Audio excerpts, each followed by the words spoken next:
চুপ করে দাঁড়ায় থাকবি না কিছু বলবি? এই কথা শোনার পর আসলে কি করবো বুঝতে পারছি না।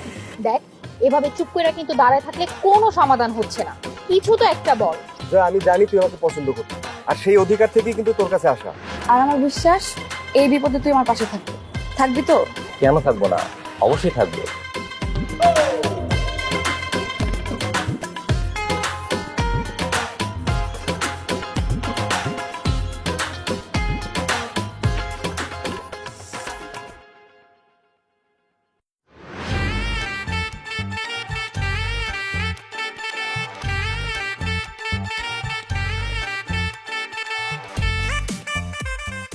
শোন, বিয়ে শাদীর ব্যাপারটা কিন্তু কোনো ছেলে খেলা নয়, অন্তত এখন আমি এটা বুঝি। আর লাইফে না ভেবে চিন্তে ডিসিশন নেওয়াটাই উচিত। আচ্ছা যাই হোক, তুই এখন ফাইনালি কি করতে চাচ্ছিস সেটা বল। তার মানে তুই বলতে চাচ্ছিস তুই আপাতত আমার বাসায় থাকবি, তাই তো? হ্যাঁ, দেখ আমরা এখন কেউ বাসায় যেতে চাই না, কেউ না। তারপর বিষয়টা একটু ভালোভাবে ভেবে দেখ। এত ভাবাভাবির কিচ্ছু নাই দোস্ত। শোন, যদি দরকার হয় তোকে বিয়ে করে ফেলবো, তুই বিয়ে করবি না আমাকে? অবশ্যই বিয়ে করবে। তুই ছাড়া আমাকে কে বিয়ে করবে বল? এই বিপদ বেলায় এই অসহায়ের দায়িত্বটা তোকেই নিতে হবে।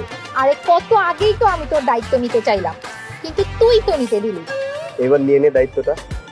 আচ্ছা চল ওইদিকে যাই।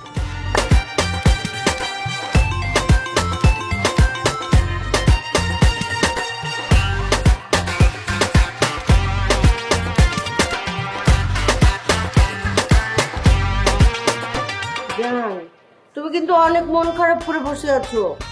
আমার কিন্তু এমনটাই ভালো লাগছে না। এই তোমাকে আমি নিজ হাতে বিস্কিট খাইয়ে দিচ্ছি। শোনো, আমার কিছু ভালো লাগতেছে না। আজকে 2 দিন ধরে আমার ছেলে মেয়ে দুটো বাড়িতে নাই।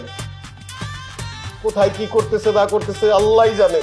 এত আহ্লাদপনা করো না তো। ওরা কি নান্নি বাচ্চা নাকি? ওরা বড় হয়েছে না? গেছে, ভালোই আছে। আর আপদ বিদায় হয়েছে, সেটা আরো ভালো হয়েছে। খবরদার, ফালতু কথা বলবা না। আমার ছেলে মেয়েরা একটা মুহূর্ত আমাকে ছাড়া থাকতে পারে না। আজকে 2 দিন হয়ে গেছে, আল্লাহই জানে কোথায় কি করতেছে।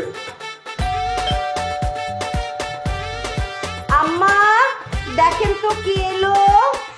জান, চলো না আমরা আবার নতুন করে সংসার শুরু করি। যাও, তুমি চিন্তা করো না। 2টা গেছে, তোমাকে আমি 3টা দেব।